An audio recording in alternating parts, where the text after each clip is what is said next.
Okay, so My Hero's finally coming to its inevitable end, and as we've seen in the last few chapters, Deku and Shigaraki are finally having their fated showdown, and Deku right now has his back to a wall, or mountain I should say. Well, technically it's Mount Fuji, but you know, it is what it is. And while this is all happening and Deku's running low on options, it looks like he's gearing up for his final attack, I'm starting to think of various ways he could get out of this situation. So in my running through various theories, I had a recall back to my first video, and then something popped into my head that I didn't even think about for a while. Where the hell is Overhaul? Because not only does he have one of the perfect quirks that actually counters decay in almost every way, but he would have potentially been one of the greatest assets to have during a war arc. Now, I know before you guys get to clacking on the keyboards, there's a lot of things that are potentially wrong with this statement, but that's what I'm going to cover in this video. But before we get into it, make sure you guys like and subscribe. As I said, I'm trying to hit 500 by the end of this month, and I think I could honestly do it. You guys have been showing me a lot of love on each video, and I appreciate it, and I appreciate you guys. Well, let's crank them numbers up, baby, and let's keep trucking, because I really want to hit that goal. It would make my tiny ninja heart grow 10 times as big. But anyway, let's get to it. Now, when it comes to Overhaul, there's two very obvious statements that could be made about having him be an asset in the war, and that's A, he has no arms. That's a pretty big flaw in the argument. And the next thing, isn't he pure evil? Why the hell would the heroes work with him? And I do have two potential explanations. Don't worry, I'm going to get to them in the video, but I have two potential explanations for why this small inconvenience wouldn't necessarily work against the heroes. So I'm going to get the biggest elephant out the room first, and this one kind of has a lot of components and a lot of moving parts to it, so I'm sorry if I'm going to address the whole being evil thing a little later down the line, but let's talk about his arms first. So the most simple solution to fixing his arms would obviously be Eri. We are obviously very familiar with Eri's quirk, and her ability should be enough to rewind his arms back to the state they were previously, and as well as rewinding his arms would essentially fix his quirk. Now when it comes to explaining this, it's a little bit complex because I know with Eri's quirk it does need to recharge, but I honestly think enough time has passed that she should be able to use her quirk again, and enough time had passed between the time she would have seen Overhaul to have rewinded his quirk. Because, don't forget, after the war arc, a few months passed, and then after Deku encounters Lady Nagant, another month had passed. So it's about like 3 months, and mind you, the whole series takes place over the course of a year. We saw that previously when she used her quirk on Deku, that she was able to rewind him multiple times in that battle, and it only took her a little bit of time to recharge. I think it was only like 2 months before she was able to recharge to use her quirk again on Mirio. I think more than enough time has passed that she should have been able to use her quirk again. And correct me if I'm wrong, I'm going to double check the panels in a minute, but I believe that when we saw her last, her horn was a little short, meaning that she had just recently used her quirk again. Now, I already know the other big elephant in the room, and I'm not stupid, I'm well aware. Eri and Overhaul don't exactly have the best relationship, so why would she essentially want to help the man who tortured her, tore her apart, and essentially I think almost killed her multiple times and rebuilt her back? Why would she want to help someone like that? Now let's not forget that when Deku last saw Overhaul, or at least the last time they were in the same scene, he did tell him he'll bring him to Eri just so that he could apologize face to face. Granted, it was so that he could see the mob boss and so he can ask her for her help to revive the mob boss. But Eri's been raised by a lot of good people and very good natured. I would see it in her heart to forgive him for everything he's done, just as a way for her to grow past all the issues. Now, would it mean that she would rewind him? I'm not really sure, but I think that with the desperate state they're in, it would have at least been a suggestion for her. But I can acknowledge this is a bit of a stretch, so that leaves me with option B, and that is Monoma. With Monoma's copy ability and knowing how Overhaul's quirk works, it could have potentially been enough to repair his arms. Because I know Monoma does have a limitation that he can't really copy compounding abilities, but Overhaul's quirk doesn't seem like it's actually a compounding ability. It seems like it's just activated the way it is. And with the amount of time they had, which as I said, it was over a month past before the last time Overhaul and Deku met. So that was plenty of time for them to have met up and for him to potentially meet Monoma and train Monoma on how to use his quirk. Now in training Monoma, we could have potentially led to two more options. I told you this route was going to be a little complex to explain. One of the options he could have had is he could have taught Monoma his quirk and then use his quirk to repair his own arms, which would have been a good idea because no one would know how to use his quirk better than Overhaul himself. The only hiccup in this idea is Overhaul's quirk doesn't necessarily seem like it creates matter, it seems like it reorganizes matter. So with his arms missing as a whole, I don't know if he could have been able to repair his arms, and if he was able to repair his arms, it's not a guarantee that it would be able to reactivate his quirk. So this could have potentially been a dud if not done correctly.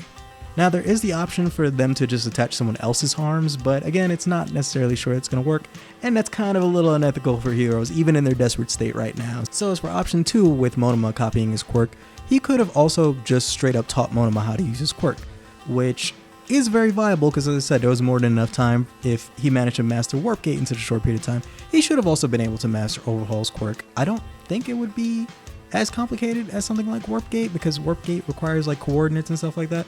But it could still potentially be complicated because it seems like it's reorganizing matter, and as Overhaul stated in the past, like sometimes he's not even sure he can put someone back together correctly. So that could potentially be a hiccup. But I know in my first video I did mention how AFO's power works, and Monoma's power seems to be relatively similar to AFO. But I think there's a difference. I think AFO literally takes the quirk from the person, so him taking someone like Overhaul's power might potentially not work because Overhaul's missing his arms, and I made a whole video on this. You guys can go watch it down below. I'll link it just so you can, check it out. But if you go watch that, I could say that the difference between Monoma and AFO's power, it seems to be that Monoma just straight up copies a quirk. He doesn't steal it in any way. So I think that if he copies a quirk, he copies it on a base ability, because as he said, he still has to learn them, and he still has to work on mastering it and improving it to the same level that someone else has. So I do think him copying the ability is a viable option. And I'm going to come up with a plan on how he could have potentially used this at the very end. But now let's get to the second elephant in the room.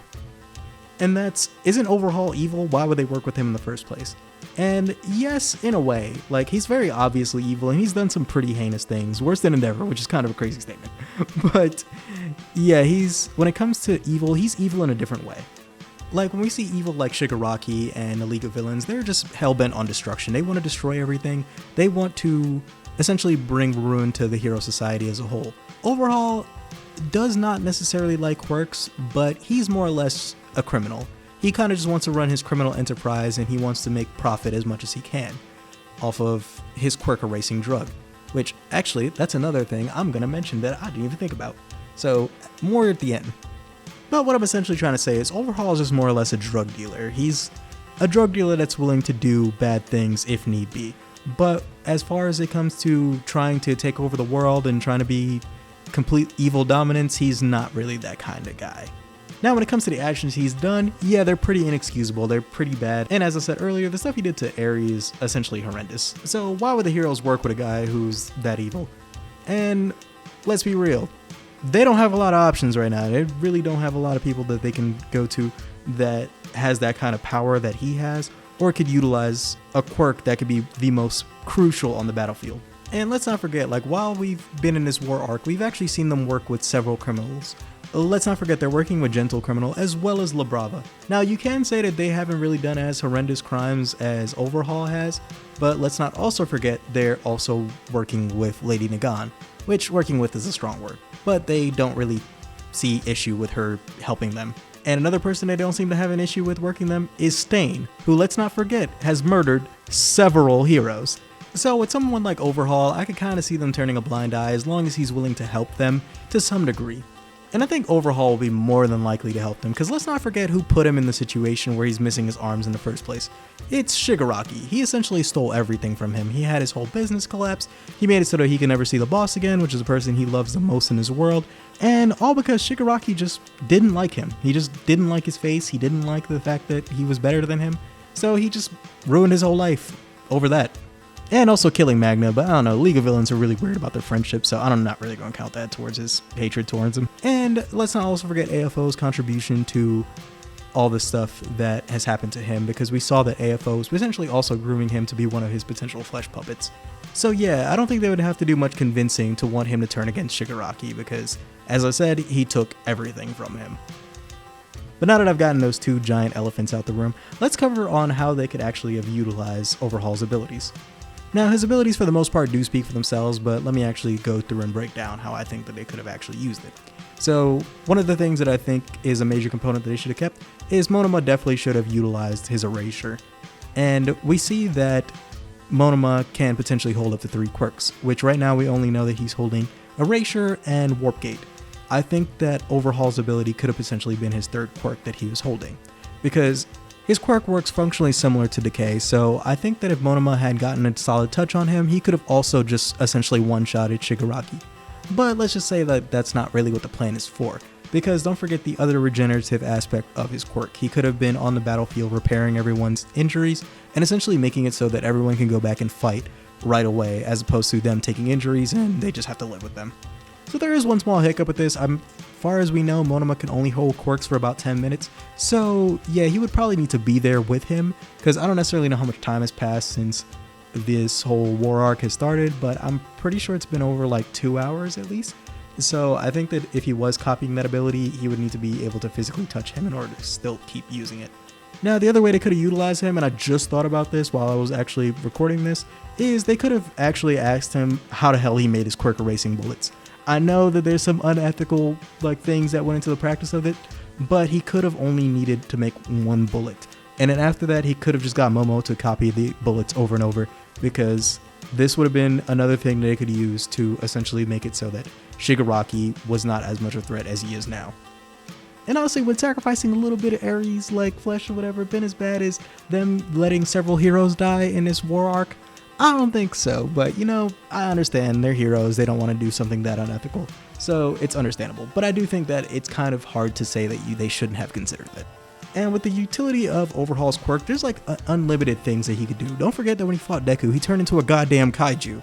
So let's not say that it's not something that is to be slept on. They should have figured out every which way to get him on their side and to utilize his ability, because that is such a game changer that it would have been so good for the heroes to have. And hell, he could have probably even made it so that Deku's body could actually use 100% of One for All. So who knows? But I think that's all I have to really say on the topic. I do think there's like a 70% chance of this happening, because we've already seen literally like almost all the villains that have showed up in the past reappear, even the damn sludge villain. So I think that it would be a little bit unjust for Overhaul to not make a final reappearance, especially in the war arc, because as I said, it's not fair that everyone else is showing up in Overhaul who has like one of the best quirks to not show up. And God knows, I know my luck, I might say this right now and then there's going to be a chapter leak or something like that. It's going to be like, Overhaul makes a reappearance. Just so you guys know, I'm writing this January 9th. The chapter spoilers and none of that have come out yet. So if anything is parallel, it is just coincidence. I did not steal. And don't get me wrong, I could still be wrong, because I know for like the last 7 chapters I've been saying that Kurogiri and Aizawa, we're going to cut away to that eventually. And they still haven't cut away to it yet. So who knows if they're ever going to show that, because as I said, I've been wrong in the past. But I think that if he was to show up while Deku has his back to the wall and he's about to essentially be knocked out from using Gear Shift, I think this would probably be the best time for him to show up into the story in some way. But now that's officially it. That's all I have to say on it. So thanks again for watching. Thank you guys again for subscribing. You guys really went hard last month, and I think that I'm going to try to go even harder this month to really show my appreciation for you guys, because as I said, I do want to hit that sub goal, but I also want to give you guys good quality content. That's like my #1 priority. And I do have a JJK video planned for next week or sometime this week. I don't know when this is going to be out, but just know there's a JJK video coming out so that I can kind of round it out. I did a Boruto video, I did a My Hero video now, so it's time to do some JJK stuff. But I gotta finish the anime because I'm a filthy dub watcher. I'm sorry to admit it, but you know, it is what it is. Don't judge me. And I want to make sure that I'm trying to do theories that probably no one else has talked about. I know sometimes I'll make a video and someone talks about it eventually, but I try to be original with all the stuff I come up with and try to tackle different things that people aren't talking about. And I have a lot of those planned, so hopefully you guys stick around. Hopefully you guys are enjoying, and I'm so happy to see this channel grow. I think as I'm recording right now, I just passed 300. I can't wait to finally hit my goal of 500, and from there to the moon. So thanks again. Stay safe, my ninjas, and I'll see you in the next one. Peace.